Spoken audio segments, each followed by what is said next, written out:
Hi everybody, welcome to day 16 of quarantine parenting. I am with you, Dr. Courtney Pegram, and today I wanted to do a short video of how I organize myself for homeschooling. So this isn't perfect. This isn't, I'd say finesse my strategies. Is that the word finesse? Fine tuning? I think it would be fine tuning. Regardless, it's Sunday.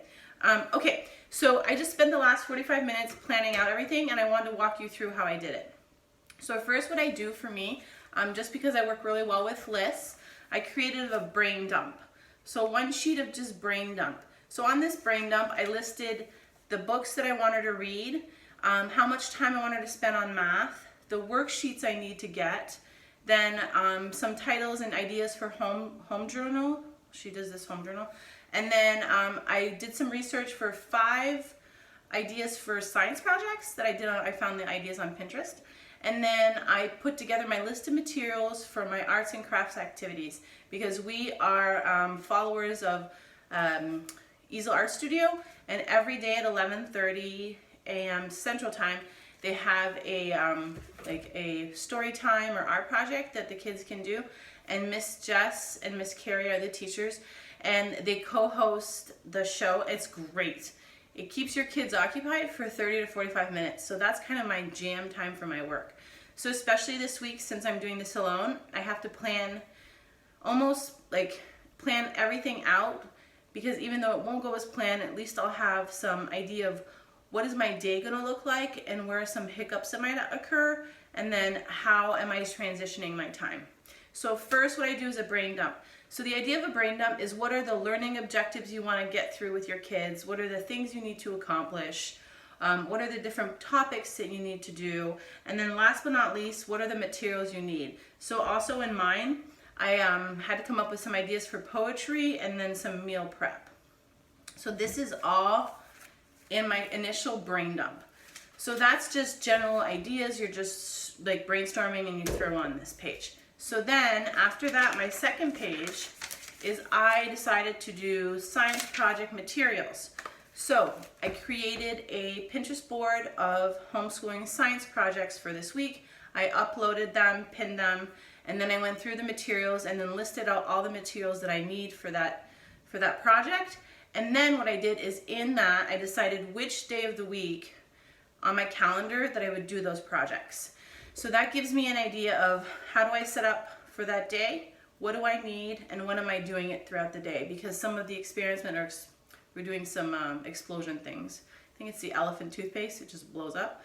So that has to be outside, so I need to pay attention to weather too. So these are all about the planning first, so that's why Sunday is my best day to do this, so that I can kind of get a grasp on what's going on. Okay, so once I figure out the science, I pinned it on my board, I listed the materials, I put it in my calendar and color coordinated of which day and time I'm going to do that. I can say, science is done. So now next is reading. So my daughter's best time for reading is in the morning. So I went into her room and I picked out the books that we're going to read this week. So I'm going to show you some of them. So there's some I got from school. I'm not a super big fan of Junie B. Jones. That's just my personal opinion, but my daughter loves it. A lot of sight words, and it's a chapter book, so it's a great one. Then I picked out some that she can read and we can read together. And then the ones that were given from school. So I have 10 of them. I don't have to show you all the books, but just to give you an idea. And then I picked one that I really love. She's more into spooky and storytelling, and hopefully soon Harry Potter, fingers crossed. So this is a more chapter book that I would read to her. So each morning we set a time, an hour for reading. So really we only read for about 30 minutes, but that gives time to transition her into reading, have her read, and then having time to transition out for the next activity.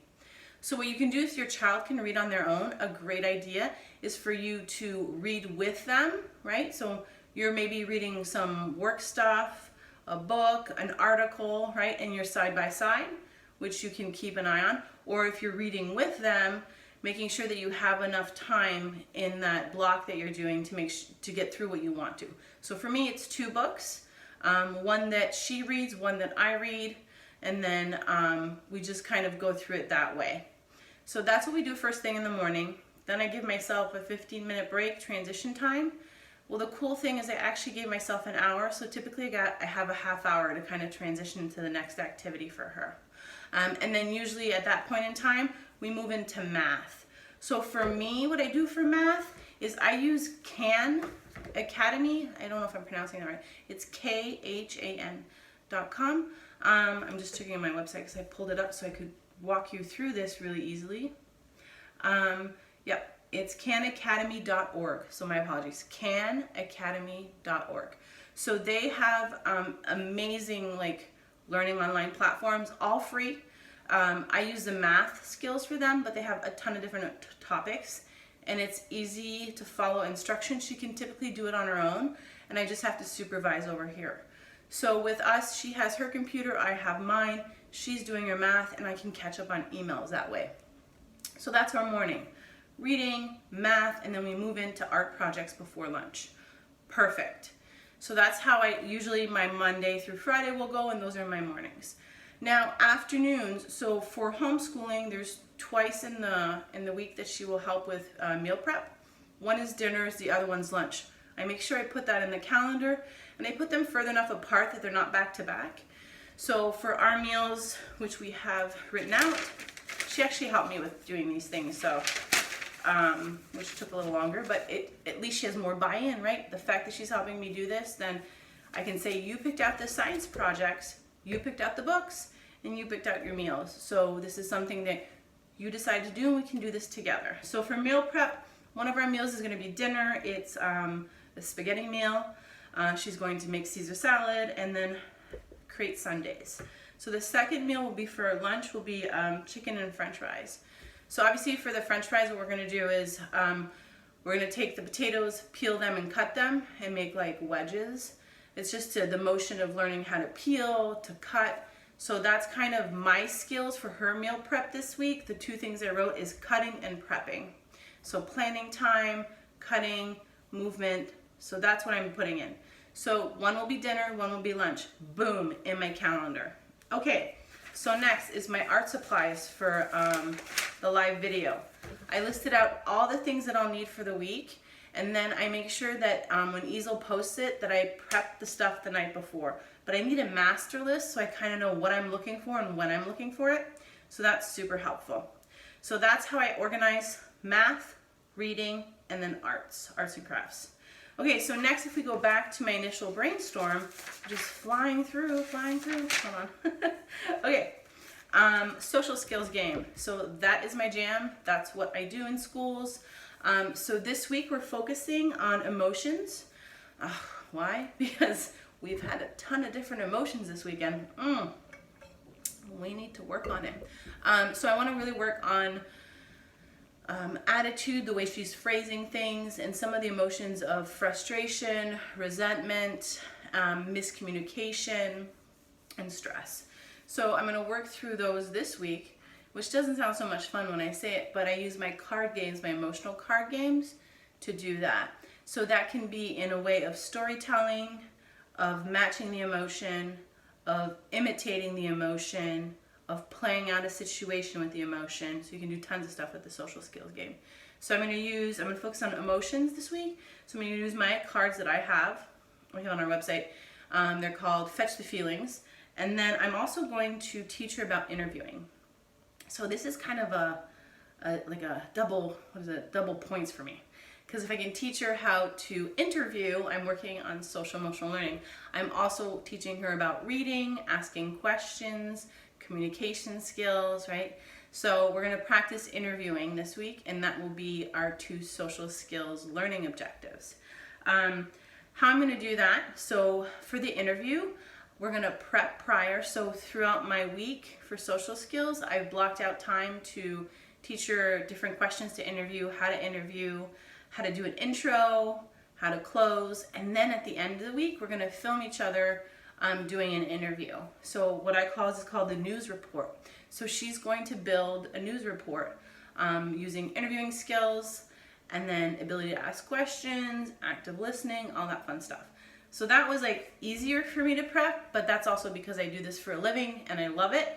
So my goal for my learning objectives for social skills is emotion management and then interviewing skills. So that's a check off my list for that one. Next, poetry and writing. So my daughter's in first grade, so obviously like it's different for everyone. But I just want to show you what I'm doing, and then maybe you can tweak it to fit for older grades. So for poetry, Google, awesome, Pinterest, TPT, which is Teachers Pay Teachers, great website for resources. So I pulled up 2 poems that she's going to read and kind of analyze this week, and then the next thing we're going to do is we're going to create our own poem, which you might think, oh, that takes a lot of time. No, it's about 15-20 minutes. So then in the afternoon, just plan that out, the 15 or 20 minutes of poetry. So when you're planning that out, when you block it out, block out 40 minutes. So you have time to transition if things are taking a little longer. My whole philosophy right now is in your time blocking, always allow more time because you're really excited when you're ahead of your schedule than behind. So poetry, that's what I did. Use Google, I pulled 2 poems up, then I went on Teacher Pay Teacher for a worksheet. Okay, then for the home journal, so this is what we have for first grade. I wrote down already my questions that she needs to answer in her home journal.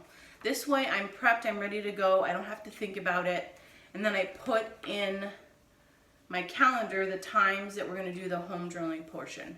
So I thought of doing this also right after some of our science experiments so that she can talk about the experience of doing the science project and how she felt, what happened. Could be a great way to get 2 in 1 done. Last but not least, the science experiment. I told you, I listed them out, have them on my Pinterest, we're all set with that. You need to plan them out and pay attention to where and when you're going to do them. If you do them in the afternoon, check for weather, and then make sure you have all your materials on hand to do it. Because some of the stuff, we actually have to be outside. Here's a cool thing. I like to do this science experiment right after lunch.